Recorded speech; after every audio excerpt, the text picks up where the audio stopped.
All right, with the school year kicking into high gear, you may notice that your kids are coming home with more homework, quizzes, and maybe even some exam prep. But for them, sitting down to learn new material, it can be daunting and frustrating. So how do we, as parents and caregivers, take the time to help our children approach studying the right way? Homayoun joins me now. She's an academic advisor and an author who says most students are actually studying the wrong way. I'm really fascinated by this because you say that this idea of going through your text, highlighting the things that stand out to you, that may actually not be a very effective way for you to remember or critically think about the material. Why not?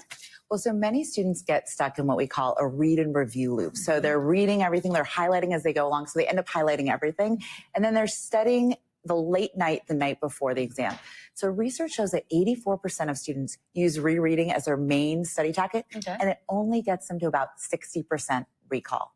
And when you stay up late the night before the exam, it can actually be counterproductive because the sleep we get after we learn new material is so key for retention. You know, I always tell my kids that too, that you've got to get sleep. It gives your brain time to sort of digest and retain that information. So, all right, the reading and the highlighting, not effective. What should we be doing instead? So there's 3 practices that I really like in terms of retention. So the first thing is the retrieval. So you can just even close your notebook or you can explain it to someone else and go through everything and see how much you remember. That can actually get you to 75 to 80% recall versus 60% with just reading. And then you can space out your studying. So even if you can do 2 to 3 days versus cramming the night before, your retention can actually last 4 times longer. Oh, I love that. And then interleaving. So when you take different types of problems that are on the same topic and you mix them up. So 20 algebra problems, 20 geometry problems, mix them together. It helps with cognitive flexibility. Interesting. Yeah. And it helps you also realize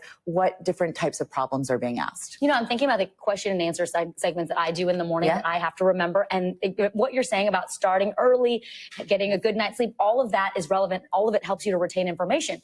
All right. So walk us through some other strategies that parents can use when their kids need, you know, sort of an extra nudge to do the studying in advance and not to wait until the last minute.